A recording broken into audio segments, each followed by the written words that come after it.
Facebook releases a new scheduling feature that lets you schedule stories, Instagram stories and Facebook stories. Google announces details about the new workspace option for nonprofits. 2021 research report released about post-pandemic online trends. All this and much more coming up in this week's edition of the Connected Church News. Welcome, I am Nachi Lazarus, and this is the show that brings you the top 5 digital and social media news each week in less than 5 minutes.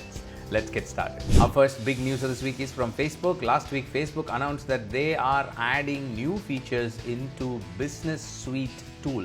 Facebook has two tools for scheduling and posting and tracking and so on. One is called Creator Studio and another is called Business Suite. So they have been working on both these tools and looks like they've been adding features into both.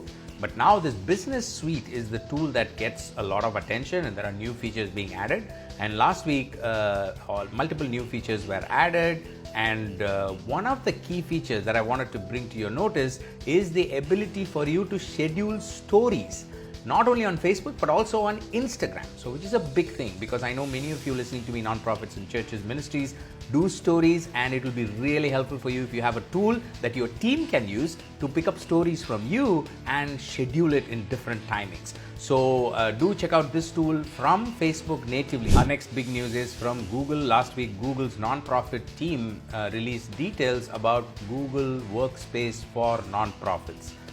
Google has been rebranding its Google Suite, G Suite, to Google Workspace across board with various business offerings and so on. Now they have done that for nonprofits.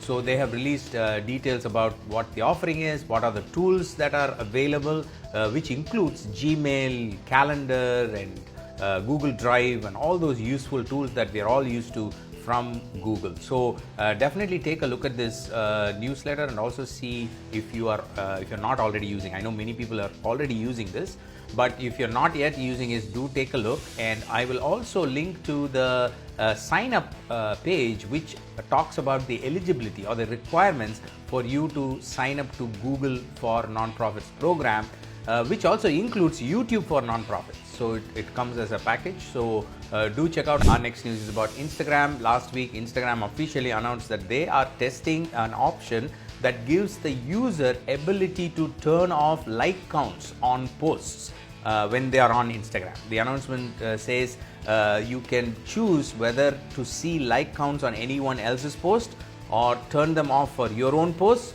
or keep the original experience. Those are the three options they are testing.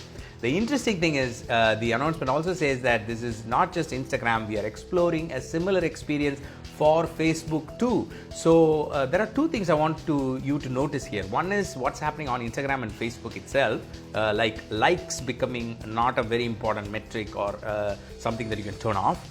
The other thing is giving the user the ability to decide the user experience, the user interface.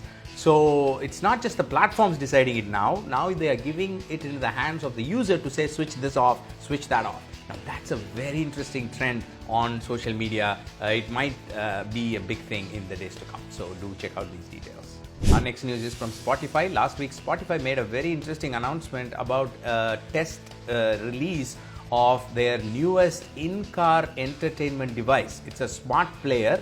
It's a small phone-like thing that you can put in the car with voice command. It's called Car Thing, and it has a touch screen, it has a knob, it has a voice control and all that. The thing I wanted you to notice is look how companies are making it easier for people to consume audio content while they are on the move in the car or with smartwatches and earphones while you're running or walking and so on. And you and me are, as nonprofits and ministries, are in the area where we are having messages out there, audio messages and video messages. So are you making this available in platforms like these where people are consuming content and they are making it easier for people to consume content wherever they are? So something for you to think about. Our final news of this week is about a research report released by The Economist, and it's Economist Intelligence Unit to be specific. And the report was commissioned by Facebook, and it is called the Inclusive Internet Index. And this is a report about the connectivity, internet connectivity across the globe, across regions, and also how people's behavior on the web is shifting and so on. So it's a very interesting report because it talks about the trends post-pandemic. So after this impact in the last few months that we have seen all around the world, things are shifting, and this report gives us a glimpse of how it is shifting. For example, the various regions across the world where the internet usage has become important, how they are using it, in what way it's impacting, and so on. So do check out, I will link to this in the show notes. Definitely have a look, because I know many non-profits ministries listening to me work worldwide, and your impact to people can be different if you understand the dynamics of what's going on. Do take a look. Well, that's all I have for you this week. Thank you for joining me. If you'd like to dig deeper into any of the stories we talked about, especially the Economist report, the Inclusive Internet Index report, you can have a look at all the source links and details on our news page, nachilazarus.com/news. Do check it out, share it with your friends. I'll see you next week with another set of news items. Until then, you stay connected, stay blessed, and continue to stay safe.